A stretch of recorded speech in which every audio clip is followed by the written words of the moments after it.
ಚಿತ್ರದುರ್ಗ ಸಂಸದ ಗೋವಿಂದ ಕಾರಜೋಳ ನೇತೃತ್ವದಲ್ಲಿ ಕೇಂದ್ರ ಪುರಸ್ಕೃತ ಯೋಜನೆಗಳ ಜಿಲ್ಲಾ ಅಭಿವೃದ್ಧಿ ಸಮನ್ವಯ ಹಾಗೂ ದಿಶಾ ಸಭೆ ಇಂದು ನಡೆಯಿತು.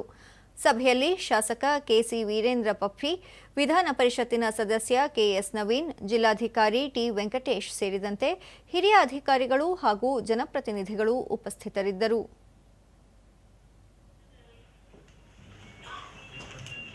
ಈ ಭಾಗದ ಸಂಸದರಾದಂಥ